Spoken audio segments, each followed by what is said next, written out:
Cancer cancel article. ఆ క్షణం నుంచే స్వస్థత కలిగింది. శ్రీ కె గోపాలరావు గారి కుమారుడు సూర్యనారాయణరావు మెకానికల్ ఇంజనీర్, స్వామి భక్తుడు. అతడు క్రమేపీ నీరసించిపోతుండడం వల్ల డాక్టర్లు పరీక్ష చేసి అతని ఊపిరితిత్తులలో క్యాన్సర్ కణాలు ఉన్నాయని, వారం రోజులలోగా ఊపిరితిత్తిని పాక్షికంగా లేక పూర్తిగా తీసివేయాలన్నారు. ఈ విషయం అతడు అమెరికాలో ఉన్న కుమారులకు ఫోన్లో తెలియజేశాడు. వాళ్ళు ఇండియా వచ్చి తండ్రి దగ్గరకు రావాలనుకున్నారు. సూర్యనారాయణ గారి కుమారుడైన గోపాల్కు స్వామి కలలో కనిపించి, మీ నాన్న సంగతి నేను చూసుకుంటాను, నీవు ఇండియా రావద్దు అని చెప్పారు. మర్నాడు ఉదయం ప్రశాంతి నిలయంలో దర్శనం లైన్లో కూర్చున్న సూర్యనారాయణ దగ్గరకు స్వామివారు వచ్చి విభూది సృష్టించి ఇచ్చి తల మీద చెయ్యి పెట్టి ఆశీర్వదించారు. ఆ క్షణం నుంచే అతనికి స్వస్థత కలిగింది. స్వామి ఆయనకు పునర్జన్మ ప్రసాదించారు. నెక్స్ట్, స్వామి భక్తులైతే వారి వంశాన్నే రక్షిస్తున్నారు స్వామి. ఆర్టికల్. పాదాలు గట్టిగా నొక్కారు. ఆర్టికల్. శ్రీ గోపాలరావు గారి కుమారుడు సూర్యనారాయణ, ఆయన కుమారుడు గోపాల్. అతడు అమెరికాలో న్యూ జెర్సీలో కంప్యూటర్ ఇంజనీరింగ్గా పనిచేసేవాడు. 1993వ సంవత్సరంలో అతడు జాగింగ్ చేస్తుంటే కాళ్ళలో తీవ్రమైన నొప్పి కలిగేది. డాక్టర్లు పరీక్ష చేసి ఆపరేషన్ చేయాలన్నారు, కానీ నొప్పి తగ్గుతుందని గ్యారంటీ లేదన్నారు. గోపాల్ తన సంగతి వివరిస్తూ రక్షించమని స్వామికి ఉత్తరం వ్రాశాడు. 1993 జూలైలో అతనికి ఒక కల వచ్చింది. ఆ కలలో స్వామి అతని దగ్గరకు వచ్చి కుడి పాదం ఎడం పాదంను స్వామి తమ చేతితో గట్టిగా నొక్కారు. దాంతో నొప్పి మటుమాయమైంది. స్వామి అనుగ్రహం వలన అతనికి ఆ నొప్పి మళ్ళీ రాలేదు. ఒక్కరు స్వామి భక్తులైతే వారి వంశాన్నే రక్షిస్తున్నారు స్వామి. నెక్స్ట్, ఇదివరకు చెప్పుకున్నాం, ఫ్లైట్ వెనక్కి వచ్చింది.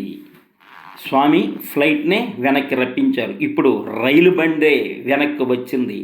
ఆర్టికల్. విశాఖపట్నంలో ఏవిఎస్ కాలేజీలో సంస్కృత శాఖాధ్యక్షులు శ్రీ జీవి సుబ్రహ్మణ్యం గారు, ప్రొఫెసర్ అనిల్ కుమార్ గారు ఒకసారి కరీంనగర్ జిల్లాలోని సిరిసిల్లలో శ్రీ సత్యసాయి సేవా సమితి కార్యక్రమంలో పాల్గొని తిరుగు ప్రయాణంలో కాజీపేట రైల్వే స్టేషన్ చేరి అక్కడి నుంచి గోదావరి ఎక్స్ప్రెస్ పట్టుకొని ఎవరి దారిన వారు వెళ్ళిపోదామనుకున్నారు. వాళ్ళిద్దరూ స్టేషన్ సూపరింటెండెంట్ గారితో మాటల్లో పడ్డారు. తీరా ప్లాట్ఫామ్ మీదకు వచ్చాక తెలిసిందేమంటే రైలు రావటము అయింది, రైలు పోవటము అయింది. ఇద్దరూ కంగారు పడిపోయారు. తెల్లవారితే ఇద్దరూ కాలేజీలకు వెళ్ళాలి, కాలేజీలకు ఎలా వెళ్ళాలని మదన పడ్డారు. ఇంతలో ఆశ్చర్యంగా సిగ్నల్ దాటి వెళ్ళిన రైలు వెనక్కి వచ్చి ప్లాట్ఫామ్ చేరింది. వెంటనే ఇద్దరూ రైలుకి క్షేమంగా వారి వారి ఊర్లు చేరారు. పండక్కి ప్రొఫెసర్ అనిల్ కుమార్ గారు పుట్టపర్తి వెళ్తే, బాబావారు బుద్ధి లేదు నీకు, టైంకి ప్లాట్ఫామ్కి రావాలని తెలియదా, ఆ రోజు రైలు మిస్ అయ్యేది కదా అంటూ నవ్వేశారు. రైళ్లను కూడా వెనక్కి రప్పించగల స్వామి చేయలేనిది ఏమీ లేదని బాగా తెలిసింది కదా. నెక్స్ట్, స్వామి ప్రేమకు ఆర్భాటం లేదు, ప్రచారం లేదు. ఫ్రీగానే డాక్టర్ కోర్స్ చదివించారు. స్వామి పెట్టుకున్నారు amount. Article. Professor Anil Kumar గారిని ఒకరోజు స్వామి పిలిచి 20 లక్షల రూపాయలకు చెక్కు రాయమన్నారు. స్వామి స్వయంగా సంతకం చేశారు. ఇంతకీ ఆ చెక్కు ఒక విద్యార్థిని బెంగళూరు వైద్య కళాశాలలో చేర్పించడానికి. ఆ పిల్లవాడు డాక్టర్ కావాలని మరణించిన ఆ తల్లి కోరికట. ఏదో సాధారణ విషయంలో స్వామి అంత పెద్ద మొత్తాన్ని అలవాకగా ఇచ్చి ఆ కుర్రవాడిని డాక్టర్ కోర్సు చదివించి ఆ మరణించిన తల్లి కోరిక తీర్చారు. ఆహా, స్వామి ప్రేమకు ఆర్భాటం లేదు, ప్రచారం లేదు. నెక్స్ట్, మాయమైన మందు సీసా, తీవ్రమైన వ్యాధి తగ్గిపోయింది. ఆర్టికల్.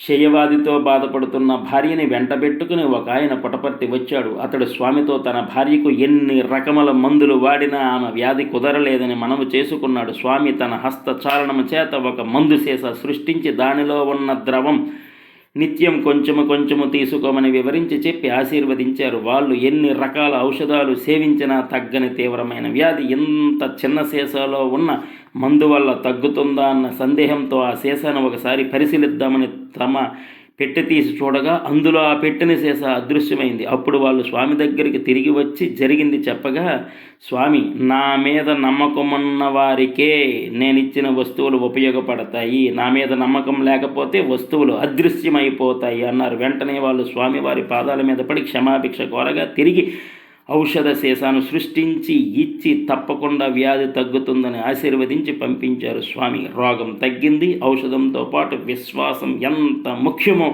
అన్నదానికి ఒక పాఠం. నెక్స్ట్, ఓం శ్రీ సాయిరామ్. వెంకమ్మ వానరాదు వర్షాన్ని ఆపివేసిన స్వామి ఆర్టికల్. కూర్గు జిల్లాలో మణికేలులో జరిగిన ఒక బహిరంగ సమావేశంలో బాబా కస్తూరి గారిని కొంతసేపు మాట్లాడమన్నారు. ఆ సమయంలో ఆకాశంలో దట్టంగా మేఘాలు కమ్ముకొని ఉన్నాయి.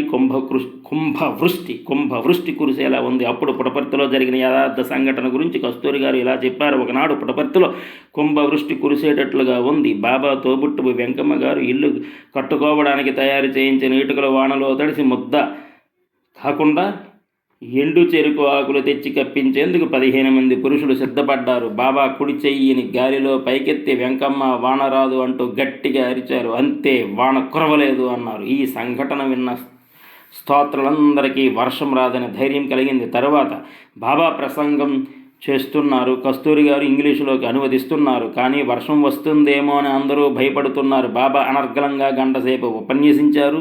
మంగళహారత ఇవ్వడానికి వచ్చిన భక్తుల్ని కొంతసేపు ఆగమని చెప్పి కస్తూరి గారి ద్వంద్వ స్వభావాన్ని గురించి బాబా మాట్లాడారు. నేను ప్రసంగించడానికి ముందుగానే స్వామి ఈ వర్షాన్ని పారద్రోలుతారని కస్తూరి మీకు హామీ ఇచ్చాడు. కానీ ఇంతసేపు వాన కురుస్తుందేమోనన్న భయంతో వర్షం పడనివ్వకుండా చేయండి అని నన్ను ప్రార్థిస్తూనే ఉన్నాడు. ఇప్పుడు చుట్టుప్రక్కల మహాదేవపేటలో వర్షం కురుస్తూనే ఉన్నది. ఇక్కడ వర్షం ఇంకా 20 నిమిషాల వరకు పడదు. మీరందరూ మీ గృహాలకు క్షేమంగా వెళ్ళండి అని బాబా అందరికీ అభయం ఇచ్చారు. 20 నిమిషాల తర్వాత వర్షం పడింది.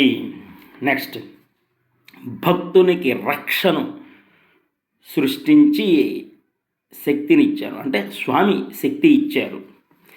ఆర్టికల్.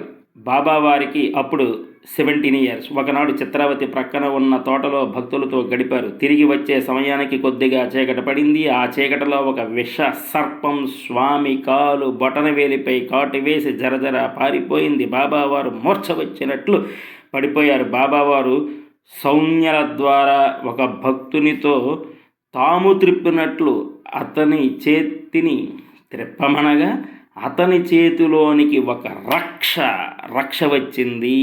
దానిని పాము కరచిన చోట కట్టమని సంజ్ఞ చేసి చెప్పగా అతడట్లే చేశాడు. వెంటనే స్వామి లేచి మామూలుగా కూర్చున్నారు. స్వామి అన్నారు, నేను నా చేతితో రక్షను సృష్టించుకోగలను, కానీ నా కొరకు ఏ వస్తువును ఉపయోగించుకొనుట నా పద్ధతి కాదు. నా శక్తిని ఇతరుల కొరకే ఉపయోగిస్తాను. అందుకే ఆ సమయంలో భక్తునికి రక్షను సృష్టించే శక్తిని ఇచ్చాను అన్నారు స్వామి.